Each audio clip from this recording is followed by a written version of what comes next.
All right, we are live. Hello, everybody, and thank you for joining us this evening. My name is Dylan Hosier, CEO at ICAN, the Israeli American Civic Action Network, and we are proud to partner this special Iran Outlook 2022 with the Iranian American Jewish Federation, and happy to have Laura Unai here representing that organization. So thank you, Laura, so much for being here. Hello. And representing ICAN on the East Coast is Robert Mayer, chair of ICAN Massachusetts.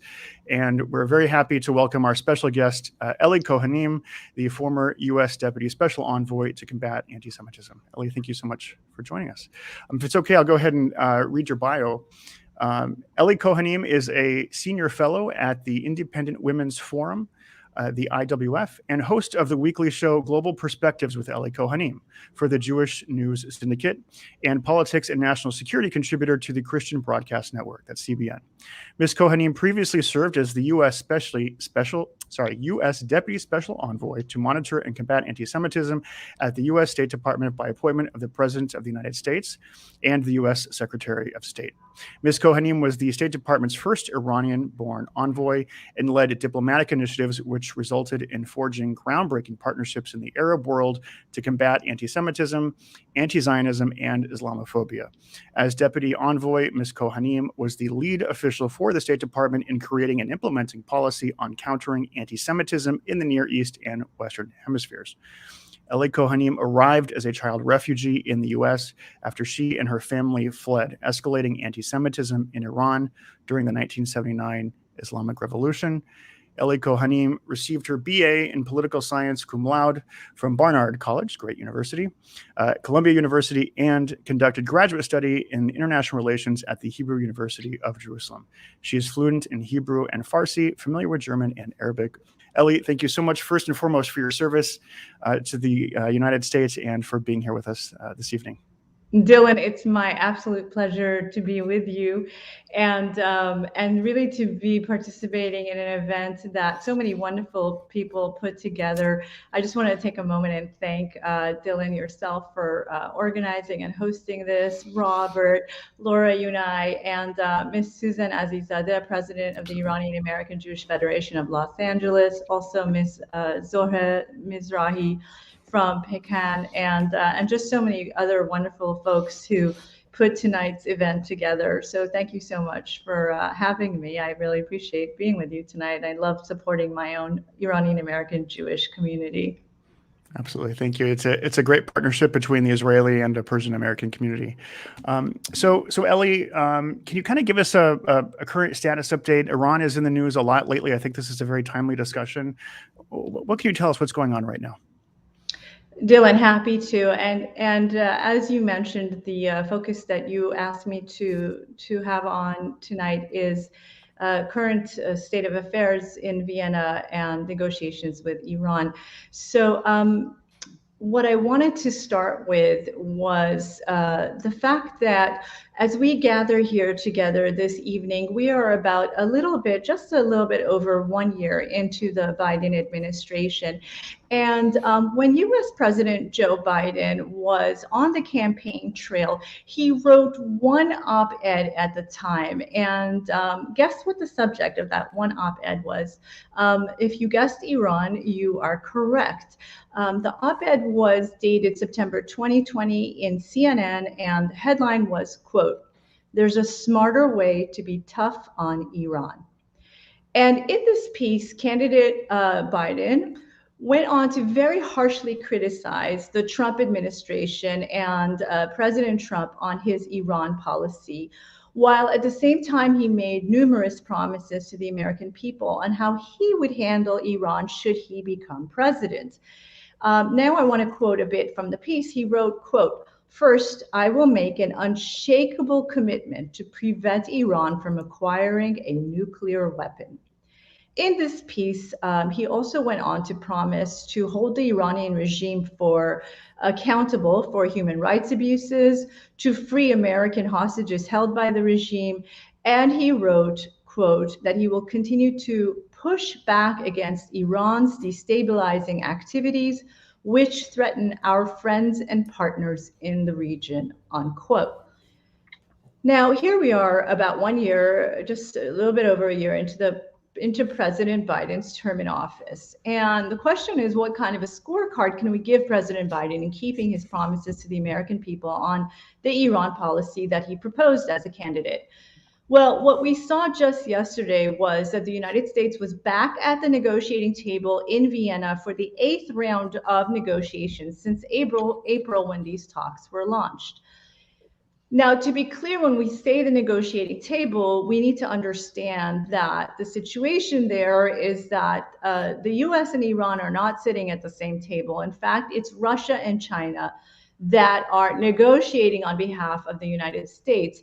If this sounds to you a ludicrous setup, because we know that right now the US and Russia are potentially at a point of military conflict over the Ukraine, and that we know that the Chinese and Russia are adversaries of the United States. Well, it is a ludicrous setup, and just so the very framework of these talks, the structure of the talks, is so deeply flawed. And it's incredible to understand that the reason why the United States is negotiating in this way is because the Iranians made the demand at the outset that they refuse to sit face to face with the Americans, and the Americans acceded to this demand. So here we are today having Russia and China negotiating for our national security.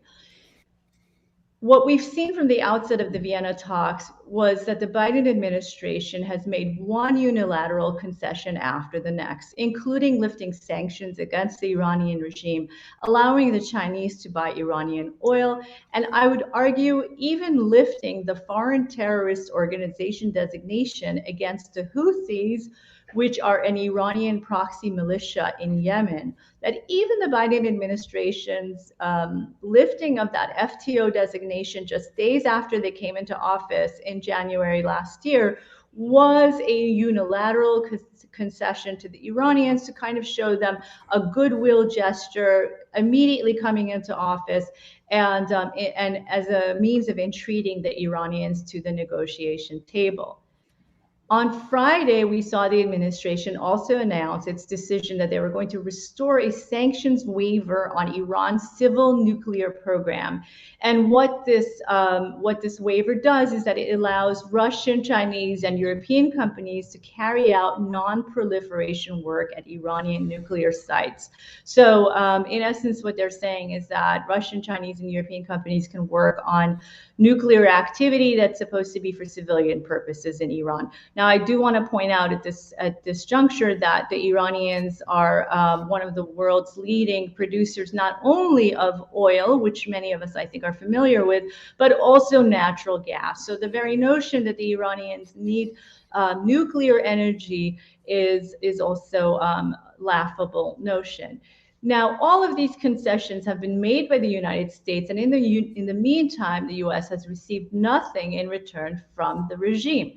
In fact, what we've seen over the course of the last year is an emboldened Iran, which has only increased its destabilizing and terror activity all throughout the Middle East and North Africa region, but also against U.S. targets as well. So in the last year, what we've seen is Iranian proxy Hamas launch 4,000 rockets on Israeli civilians and civilian areas. We've seen the Iranian proxy, the Houthis, whom I mentioned earlier, launch multiple attacks against civilians and civilian targets in the Kingdom of Saudi Arabia, but also just a few weeks ago at the airport in Abu Dhabi, which left in the United Arab Emirates, which left 4 civilians dead.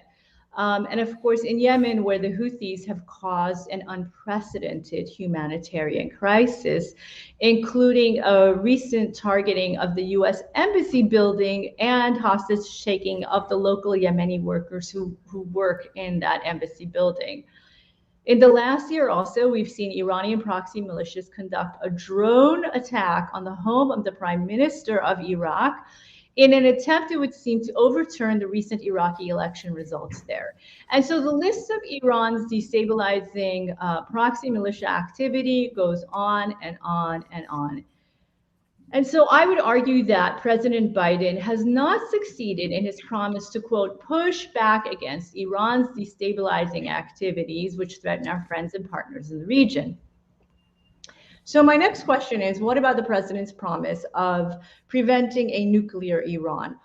Well, the Wall Street Journal reported just last week that the Biden administration expects a restored nuclear deal, which would leave Iran capable of amassing enough nuclear fuel for a bomb in significantly less than 1 year, which is a shorter time frame than the original 2015 JCPOA Iran deal permitted.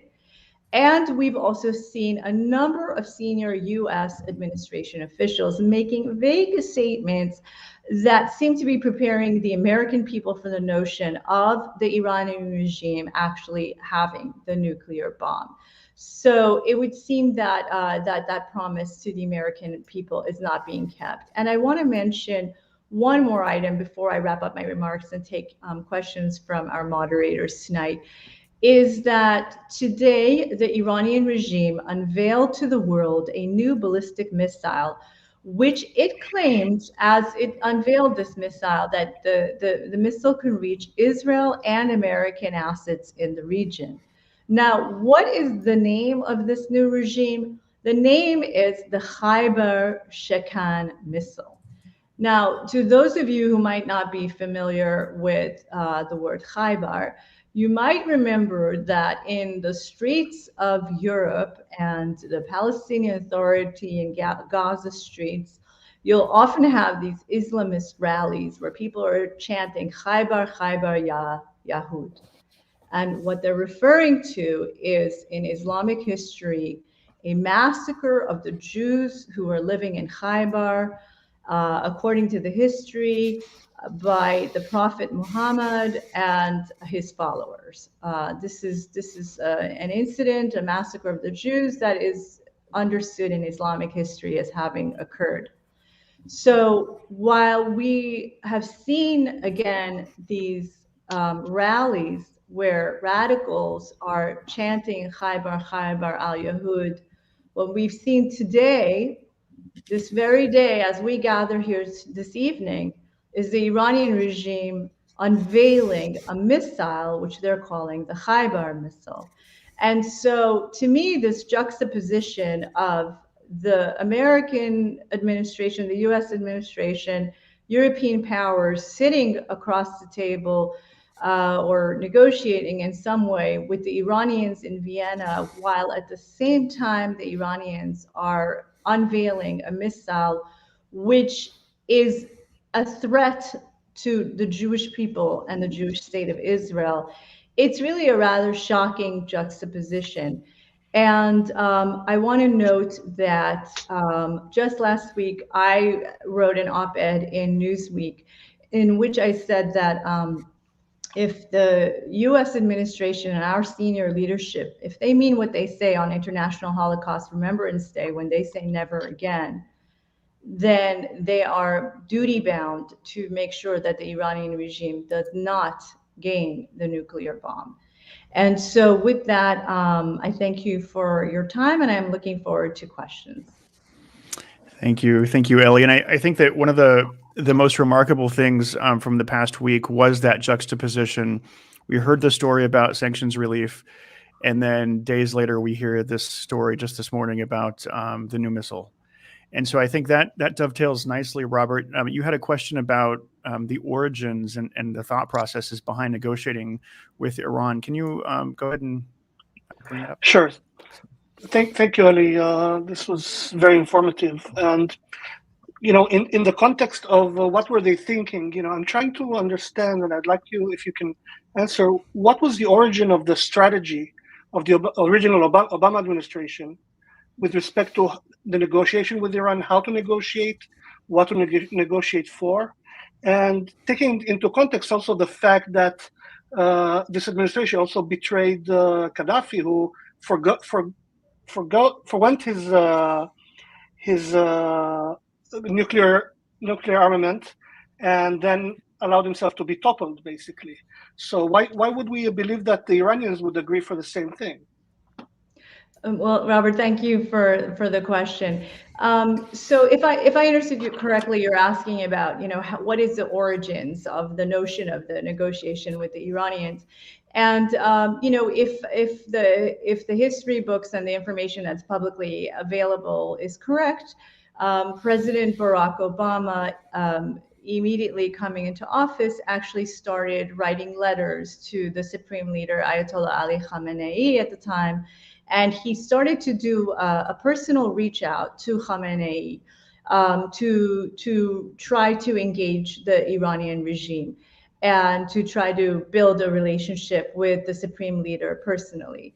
And so that was going on privately. This was not information that at the time was being shared with anybody. And then there was the public stance of the United States and the Iranians. And so eventually you have the United States kind of bringing our European allies and China and Russia on board with sanctioning Iran, but then engaging the Iranians in the original 2015 JCPOA Iran deal. So what I think is shocking for people at the time and today is the fact that President Obama had been carrying out these secret talks. So this is a two-track situation going on where you've got the quiet, secret negotiations, talks, and meetings taking place between various Obama administration officials, including today's now CIA Director Bill Burns, and others that are very senior level of folks in the Biden administration. They were carrying on these, and of course I should mention John Kerry. They were carrying on these negotiations quietly, secretly on one track, and then there was this public track that was going on. So and so that was the genesis of the talks. The issue is that we all know the end result of the 2015 JCPOA was that what it did was that the deal really kicked the can down the road. It put the Iranians on a legal pathway to a nuclear bomb, and it did not address their terror proxy activity. It did not address their ballistic missile activity. And it certainly didn't address their human rights abuses at home. And so for all of those reasons, the Trump administration, very soon after coming into office, we saw President Trump rip up the Iran deal, and what he always called a disastrous deal. And then we launched the maximum pressure campaign, which was the strongest sanctions campaign in history against any country. And if I may say, the end result of the maximum pressure campaign was that the Iranian regime was left with what the IMF was saying, $4 billion in accessible reserves, foreign currency reserves, at the end of our administration's term. So in essence, the Trump administration bankrupted the Iranian regime, and they were in a very vulnerable state when the Biden administration came into office. What's, I think, very sad for many of us to see is that, the 4 years that the Trump administration worked on building leverage for the United States vis-a-vis Iran, it was really sad for us to see that when the Biden administration came into office, rather than using that leverage against the Iranian regime, understanding how weak and vulnerable the regime was, they unfortunately have squandered that leverage, and here we are today. Robert, I think you had a question also about Gaddafi, which I think is a good follow-up to this. If you want to ask that, and then I have a tag onto that if you'd like to ask that real quick. Right. That is related to the notion of an autocratic regime forfeiting their nuclear capabilities, right? I mean, Gaddafi did that, and it left him powerless and then defenseless, basically, when the Arab Spring occurred. And of course, the Western world did not defend him. Not that I'm saying that he should be defended, obviously, but other autocratic regimes look at that and they see, okay, why would we relinquish our leverage, right? The biggest defense that any North Korea, in any of the dictatorships have is the stronghold of a nuclear weapon. Well, Robert, listen, I don't disagree with you, and I don't think the Iranians are being irrational in their quest for the nuclear bomb. That to me is not irrational on their part at all. I think where we see irrationality from the Iranian regime is something that I think this audience is familiar with, which is their theology. You know, their belief in the Mahdi, their belief in in a kind of end of days scenario where the regime, maybe Ayatollah Ali Khamenei perceives himself as some sort of messianic figure, where he's going to bring the end of days, and in this vision that they have, in their theological vision for the end of days, it also includes removing the Jews from sovereignty over the land of Israel. And so where I think the regime is irrational is their theology. I don't think they're irrational in their quest for the bomb. It makes perfect sense from their perspective. The question, I think, is what is rational from the United States in response? That's what I'm asking, yeah. Right. And it's interesting that we're having the conversation about religion, because John Bolton, I think just today, was quoted in the press that he said that the Biden administration's their entreaties, their desire to get the Iranians into some sort of a New Deal is like a religious quest for them. And so John Bolton seems to be arguing that it's irrational on the part of the Americans to be on this, endless concession, one after the other path of negotiating with the Iranians, extending deadlines endlessly, really having just like a tremendous amount of patience with the regime and the process. And really not holding, not holding the regime accountable at all since they've come into office for any of the incidents that have taken place, whether it's against, again, our regional allies or even U.S. assets. Great. So we have a quick question here, and it kind of dovetails nicely into an area I'd like to explore. So one of our viewers, Grant, asks, could this not push Saudi Arabia into Israel's arms? And I guess also that kind of brings to mind the question of the Abraham Accords.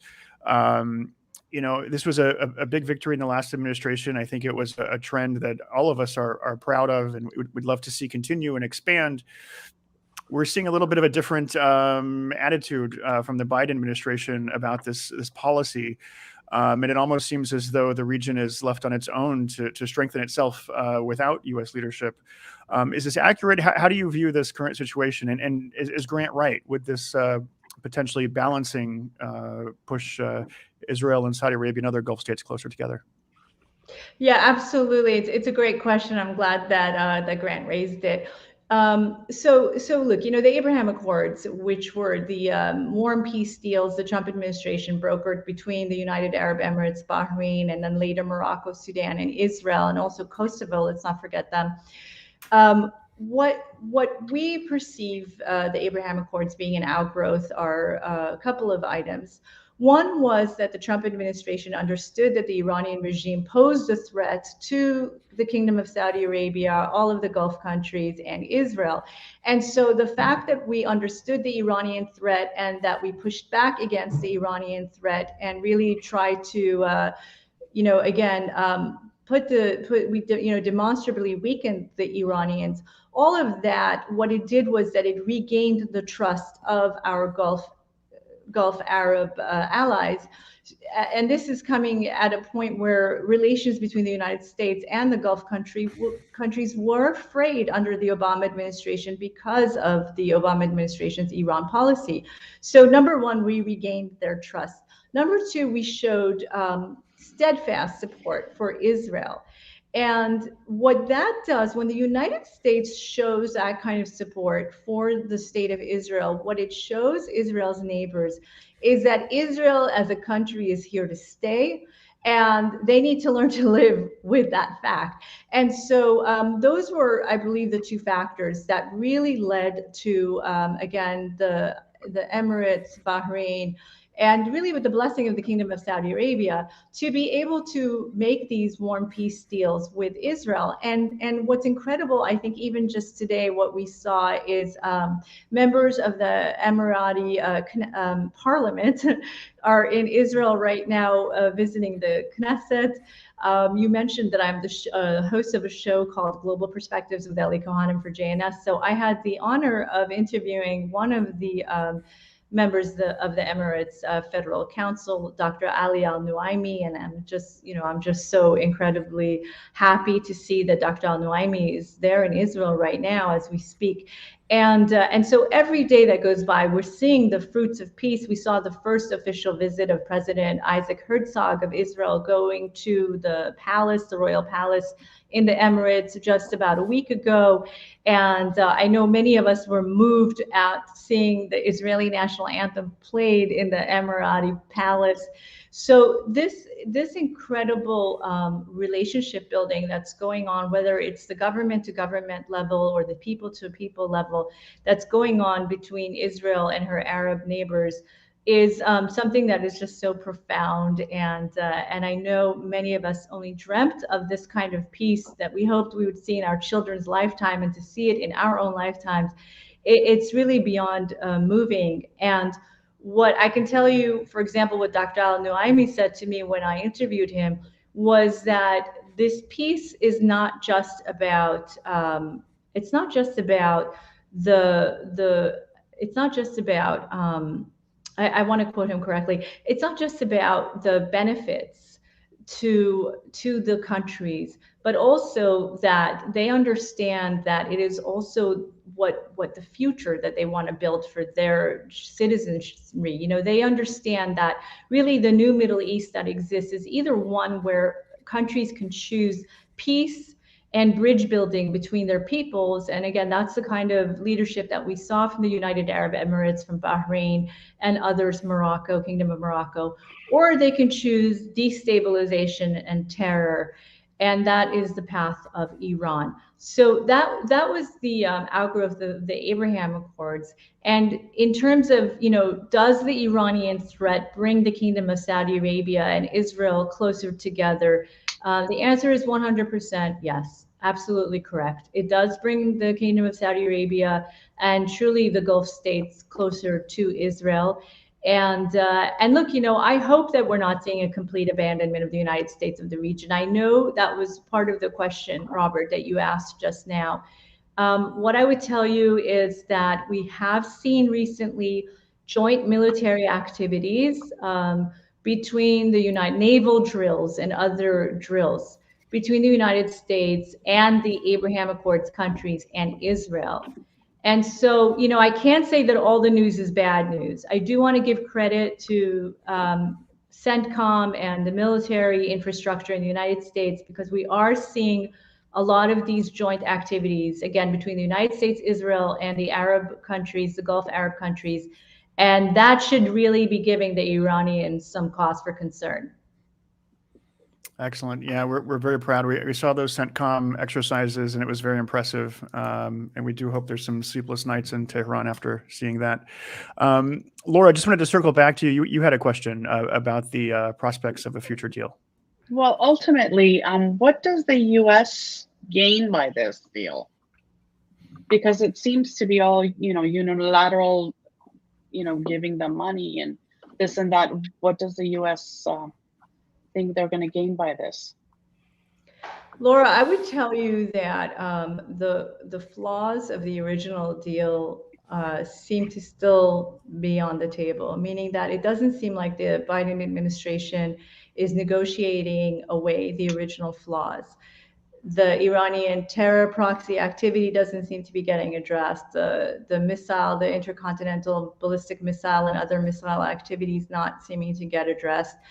And truly, even since the 2015 JCPOA, we've seen the Iranians also develop drone capabilities, which are very worrying. And so there's even more capabilities that we should really be negotiating with them, which I don't think the United States is doing at this time. So really, I can't answer your question. I don't believe that the deal, the parameters that I think we are all understanding, the parameters of what this new deal would be, does not make sense from a U.S. national security perspective. The one thing I can say that administration officials say, it's again that kicking the can down the road mentality, where they say that it will buy the United States time to then deal with a nuclear capable Iran, or an Iran that would be on the brink of nuclear capability. So, so that seems to be the only thing that the United States would gain from it. And I want to also take a moment right now, if I may say, to speak a bit about the Israeli response. I think all of us who are on this event tonight, and especially the hosts, Israeli American organizations and others, there is deep concern for the Jewish state of Israel, because we've seen over and again the Iranian regime make statements about their desire to wipe Israel off the map of the earth. They've said these kinds of statements over and again. You've got the Ayatollah Ali Khamenei calling Israel a cancer. He has tweeted out a something like a 14-point plan for eliminating Israel. They don't pretend and they don't hide what their ambitions are. And what I can say to me is hopeful is seeing that the Israelis have been quite sophisticated and quite capable in their own response to the Iranians. So whether it is the elimination of the Iranian nuclear scientists, Fakhrizadeh and others, whether it's the cyber warfare, which seems to have taken place at certain nuclear sites, which everybody believes to be the work of Israeli intelligence. And even just last week, there was this major hacking event of Iranian state TV, where you heard a dissident message, the chant of death to the dictator, right? And people, and a dissident message encouraging people to go out there and to protest against the regime. During the time of the 1979 Islamic Revolution anniversary, which is coming up. So the dissident hacking message was go out there and protest during this time. So, you know, some people think that this hacking activity is Iranians inside Iran, and others are positing the possibility that it's the Israelis. And so, you know, I do want to point out that the Israelis have been quite sophisticated in their own capabilities of responding to the Iranian regime. I think that the Israelis are able to continue on that path. They have the capabilities, but it doesn't excuse the American administration. It doesn't excuse our U.S. elected officials from standing by our ally Israel. And you know, President Biden and the Democrats and Republicans, every administration that's been voted into office and members of Congress, they've all, for the majority, have pledged their support for Israel as the leading ally of the United States in the Middle East region. And so in order for us to really be the beacon of freedom and to be the leader of the free world that the United States always has been, we need to keep good on our promises and to support Israel at a time when we're seeing the regime just step up their threats against Israel. And again, in today's news, where we see this Khyber missile being unveiled to the world, I think it's really behooves the Biden administration to face the reality of what Israel is dealing with the Iranian regime. Now, Ellie, you had mentioned President Herzog's visit just last week, and I know, Robert, you had a question about the attack that happened. I just want to go ahead and explore that issue. All right, thank you. Yes, this is actually to ask about the rationality of the Iranian regime by continuing these small destabilization attempts and attacks that they have. They've had basically in the last week or two attacks on the UAE. One just, I think, yesterday or the day before yesterday. So we have that. We have the Houthis in Yemen. We have the attacks in Iraq. We have the attacks on American interests in Iraq. We have the attempts to form bases of operation in Syria. So all of that seems to me that either they're over-diluting themselves, overextending themselves, and actually helping create this coalition of Gulf states, Saudi Arabia, and Israel. against them. And so you're wondering if this is irrational on the part of the Iranians. Robert, I actually think they've been stunningly successful with this strategy, because what the Iranians have actually succeeded in creating is what the King of Jordan called originally. He's the one who everyone believes coined the phrase, which is a Shiite crescent. And so this Shiite crescent goes from Iran to Iraq.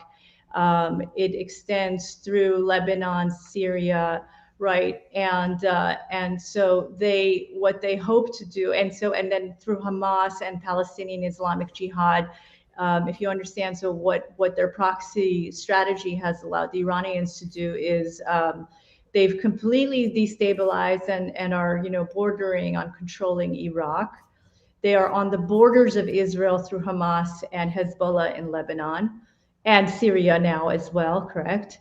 And then through Syria and now the Houthis, they are also bordering on the Kingdom of Saudi Arabia and many of the Gulf Arab allies of the United States. So actually this strategy, their proxy strategy, has been quite successful because it has given them a very, very long reach and a very long arm across the Middle East, North Africa region. Here's the other part of it, and I've been speaking about this lately when folks have asked me to speak for them. What their proxy strategy has also allowed is that all of the countries that are the victims of Iran's proxy terror activity, what do? Well, all these countries respond back to the proxies, right? So the Israelis, what do? They strike back at Hamas. They strike back at Hezbollah. The Kingdom of Saudi Arabia, the Emiratis, they're striking back at the Houthis. So what this strategy has actually done is allow the Iranians to be attacking all these other countries in the region. At the same time, they're keeping the homeland perfectly safe, right? Nobody's striking back at Iran. And so what I have been speaking about is that these governments need to continue, they need to start to consider their options. How much longer can Israel, the Kingdom of Saudi Arabia, the Emirates, how much longer, and Bahrainis, and I could go on, right? How much longer are these countries going to continue to just strike back at the proxies? These are, we've used the expression endless wars in another context, but these are the real endless wars. And what's also really just so horrific about this activity is that, and this Iranian strategy is that, not only are the Iranians keeping their homeland safe, and it would seem, the proxies think that they're benefiting from this relationship, but it's really the regime that's benefiting from the proxy relationship, and it's the civilians around the proxies that are paying the price. So in Yemen, you're seeing this unprecedented humanitarian crisis. In Lebanon, you're seeing the country, just on the verge of collapse, completely on the verge of collapse. And this is a country that in the 60s and 70s was considered the Paris of the Mediterranean, right?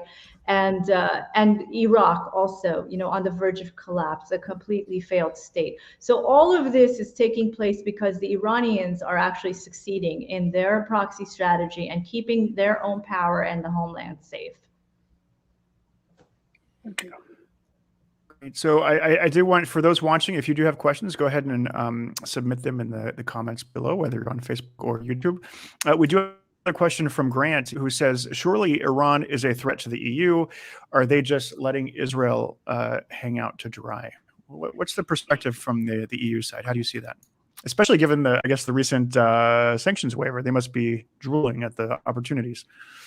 So I would say about the European Union, yes, we have seen a pattern where EU is excited to get back into some sort of a deal with the Iranians so that their corporations could profit from doing business with Iran. That has been the pattern. It's definitely short-sighted on the powers of the EU because what we know is that the Iranians have attempted over and again terror activities on European soil. So whether there was this tremendously large terror attack that the Iranians were planning in France, when there was an Iranian opposition conference that was going to take place. I think this is about 3 years ago now, if I remember correctly. There have been attempts at the lives of Iranian dissidents and even diplomatic, and I'm sorry, and other countries' diplomatic staff on European soil. And of course, most recently, right here at home in the United States, we saw the FBI revelation of Iranians trying to kidnap the Iranian journalist and human rights activist Masih Alinejad right here in the United States. So even right here at home, they've got their assets operating on our soil and attempting to kidnap American citizens. Masih Alinejad is an Iranian American. She has U.S. citizenship. So imagine how bold the Iranians are that they were, planning this kidnapping, and God knows what they would have done to Masih if they had gotten over to Iran, which was the idea. I also like to point out, very significant for the United States, is the Hezbollah presence at our doorstep in Latin America. So Hezbollah has a very, very deep penetration presence in what's called the tri-border area between the borders of Argentina, Paraguay, and Uruguay. And so this area has become a zone of narco-terrorism. And also the Iranians have been pouring millions of dollars into Latin America, building mosques all across the region.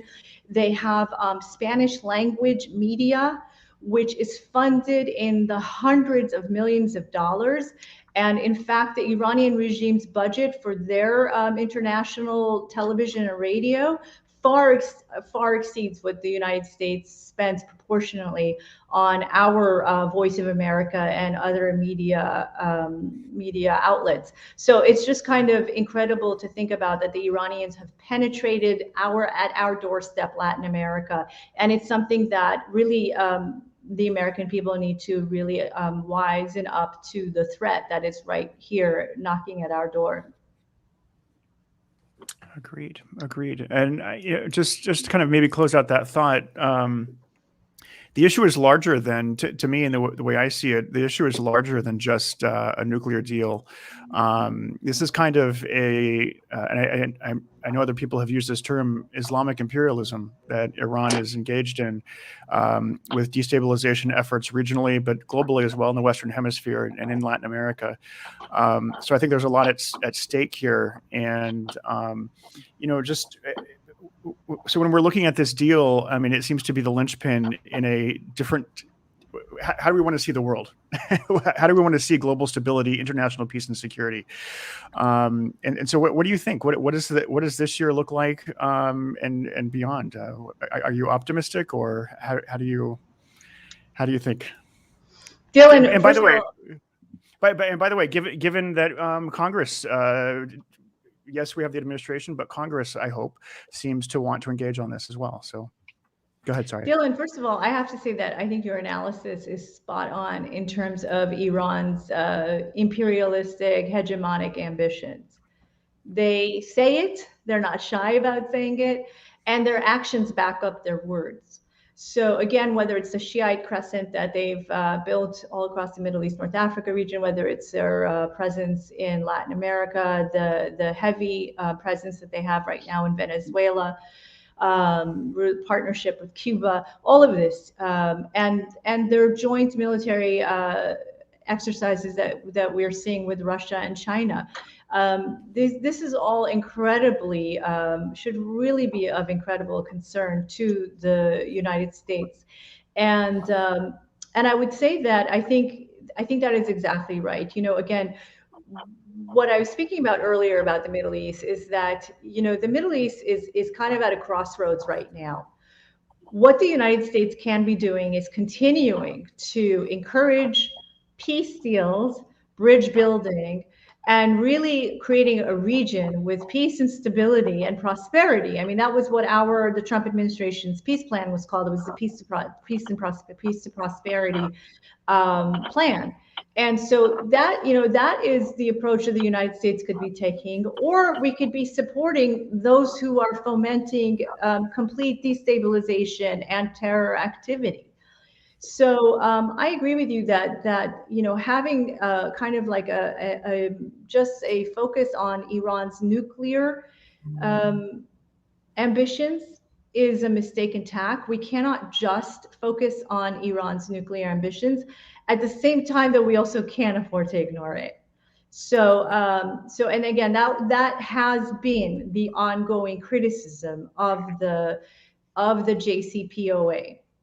The ongoing criticism has been that it doesn't strongly address Iran's nuclear ambitions, and it doesn't at all address their terror proxy activity, their missile activity, their drone activity, and their human rights abuses. So, so there's just a lot that needs to be addressed there. And so, sorry, Dylan, you asked me about Republicans and members of Congress. So yes, look, I think that for many of us, we are looking to 2022, the upcoming congressional elections in the United States, as a potential light at the end of the tunnel, and certainly 2024, which will be the next presidential race. I believe that there are a number of different policies that Democrats in the United States have taken.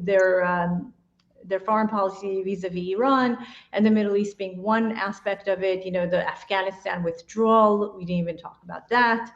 But that I believe has been a disaster for the Democrats. And so I think that the American people, it seems like the polling is showing very low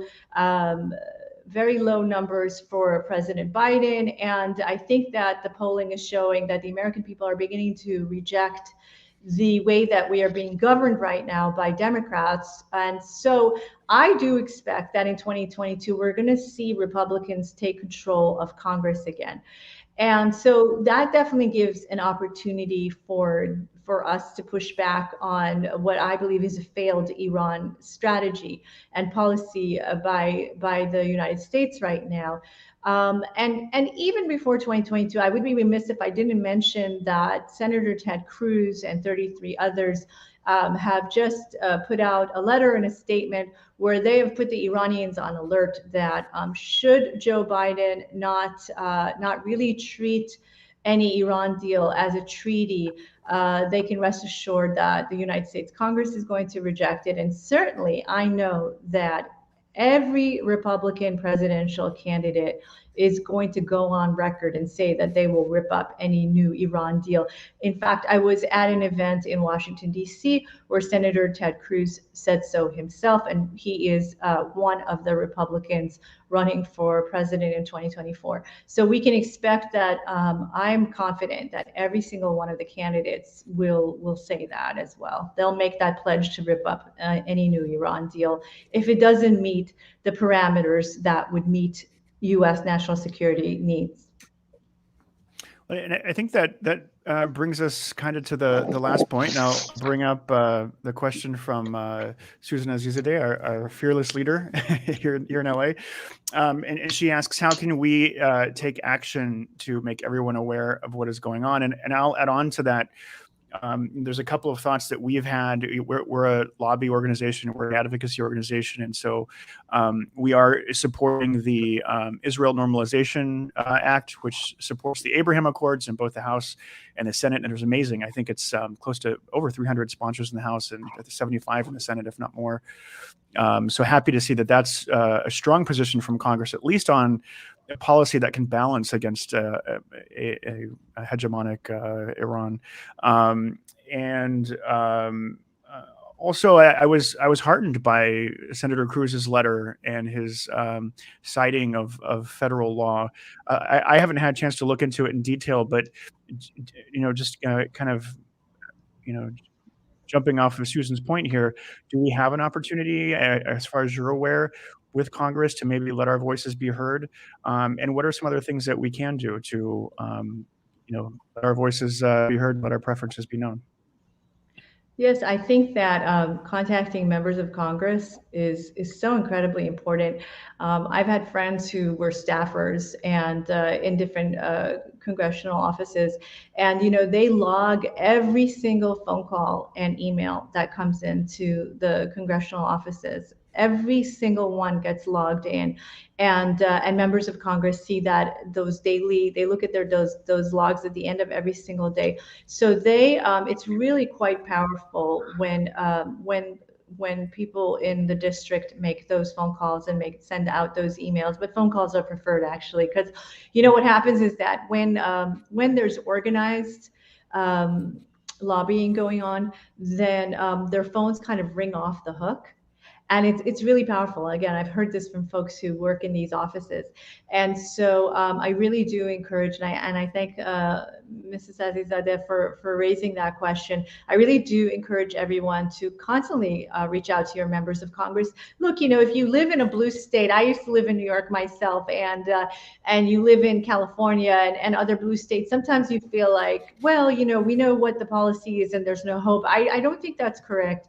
I think that even if you live in a blue state, and even if you have a member of Congress that is not necessarily friendly to some of what you're hoping the U.S. will do and your member of Congress will do, you should still reach out to them, because if constituents don't reach out, then the members of Congress will never know. They'll never know what their constituents are asking for and what they're advocating for. So it's really incredibly important for people to do that. I also believe in being loud. I believe in getting your voices heard on social media.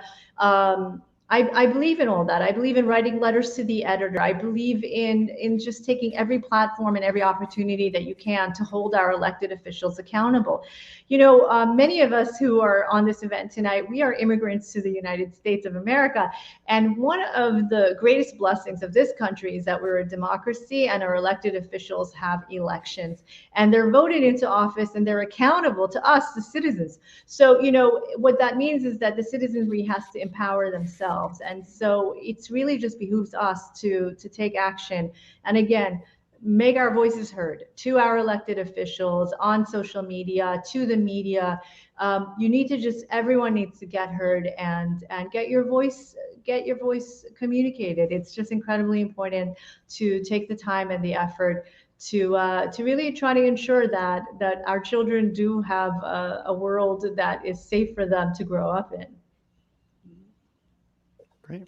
Thank you. Thank you so much for those comments. And Laura and Robert, did either of you want to ask?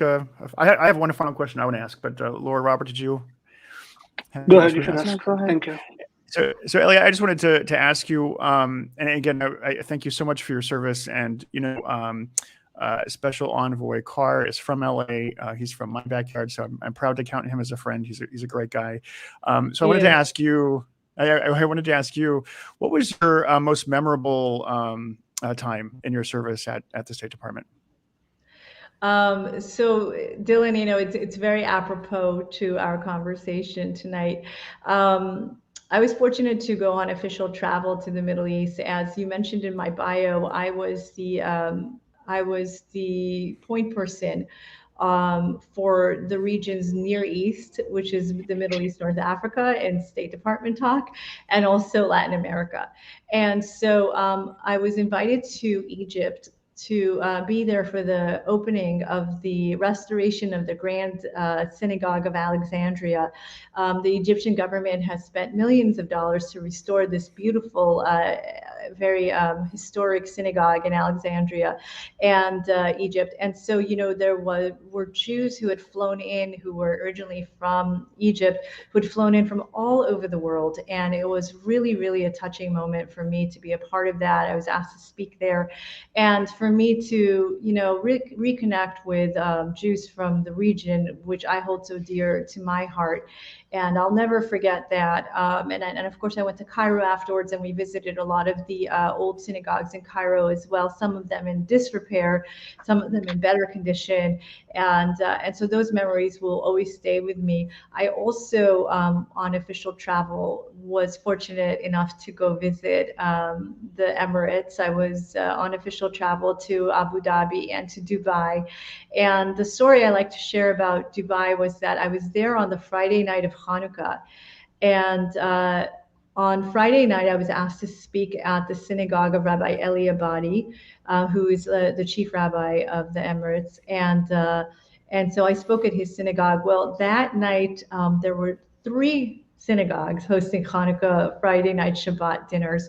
And then on Saturday night, we saw that Chabad was hosting this huge Hanukkah celebration at the Burj Al Khalifa. So if you can imagine, the Burj is this, it's this tall tower in the center of town, and there's this huge Chabad candle lighting, this huge menorah in the center of the Burj Al Khalifa plaza. So you've got this huge Hanukkah menorah candle lighting, you have Jewish music blasting, and there's thousands of tourists walking around the plaza. And so what I tell people is that the Burj Al Khalifa is kind of like the Times Square of the Middle East. And so just imagine this scene. You're in the Times Square of the Middle East.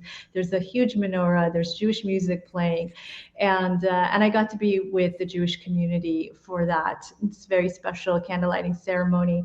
And so what I took away from my experience is truly there is so much that we can be optimistic about. Just years ago, I don't think we could have imagined that there would be Arab Zionists, but this is a phenomena. I have friends today that are traveling throughout the Middle East, and I see them on social media, and they're coming to the United States as well at times. And these folks have become the greatest supporters of Israel and defenders of Israel. I saw so many Arabs in the Emirates, in the Middle East region.